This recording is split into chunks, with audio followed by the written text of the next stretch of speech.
Hey, good morning. Today is another one of our first fives. So today we're looking at this story from Luke chapter 19. And it's a story about a guy named Zacchaeus. Now, if you grew up in church, you might remember this story kind of like I do. I remember like a flannel graph, and they're kind of making a little bit of a comeback now, but not really. But a flannel graph, and they put this little short guy on there, and we sing this weird song about Zacchaeus was a wee little man. And so this is the story of Zacchaeus. And so here it is from Luke chapter 19. Jesus entered Jericho and was passing through. A man was there by the name of Zacchaeus. He was a chief tax collector and was wealthy. He wanted to see who Jesus was, but being a short man, he could not because of the crowd. So he ran ahead and climbed a sycamore fig tree to see him, since Jesus was coming that way. When Jesus reached the spot, he looked up and said to him, "Zacchaeus, come down immediately. I must stay at your house today." So he came down at once and welcomed him gladly. All the people saw this and began to mutter, "He's gone to be the guest of a sinner." But Zacchaeus stood up and said to the Lord, "Look, Lord, here and now I give half of my possessions to the poor, and if I have cheated anybody out of anything, I will pay back 4 times the amount." Jesus said to him, "Today salvation has come to this house, because this man, too, is a son of Abraham. For the Son of Man came to seek and to save what was lost." So I love this story for lots of reasons. One of the things I love about it is Jesus sees Zacchaeus in the tree and he says, "Zacchaeus, come down immediately." And I always wonder, does Jesus know Zacchaeus already? Has he heard of him? Or is it just kind of the reality that Jesus knows him just like he knows you and I? He knows our hearts.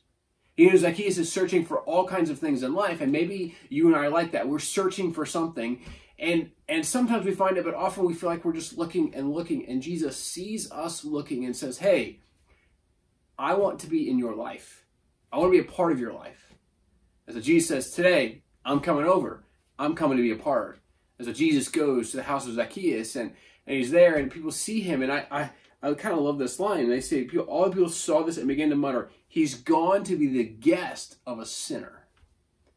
Now, in that day, tax collectors were considered like the worst of the worst because he was taxing his own people to pay Rome, and he would tax extra so he could make money. And it was just this kind of vicious kind of cycle. Think about like the mob or the mafia. Like it's that kind of thing, like offering protection if you don't pay me more and we'll get you. I mean, that kind of mentality. And so Zacchaeus is not a well-liked man. He's not awful loved by the Jews, and yet Jesus sees him. Not for what he has done, not for who he has been, but for who he could be, for who he may become. And so Jesus goes to his house, and all of a sudden Zacchaeus, who's been ostracized, who's been pushed aside, who the religious people of his day, the churchgoers of his day, have pushed him aside, and Jesus shows up and says, "You know what? This is why I've come." And Zacchaeus goes, "Man, you know me, you see me, and you love me in spite of me. So I tell you what, I'm not only going to follow you, but I'm going to make it right for all the wrongs I've done. I'm going to make restitution. I'm going to pay people back. I'm going to give half my money to the poor.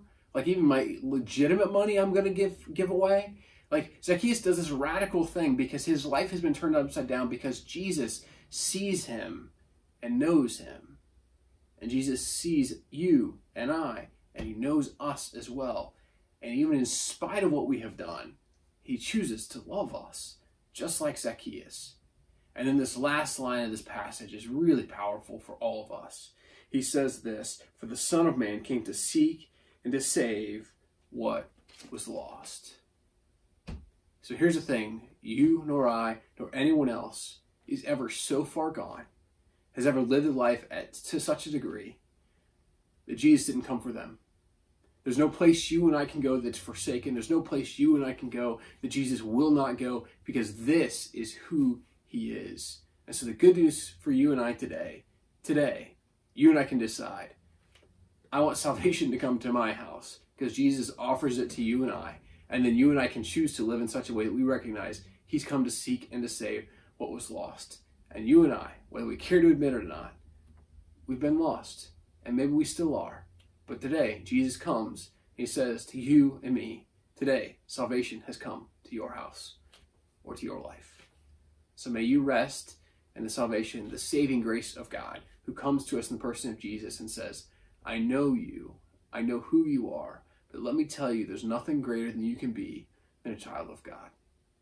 May God's grace be present and evident with you this day. We'll catch you next time.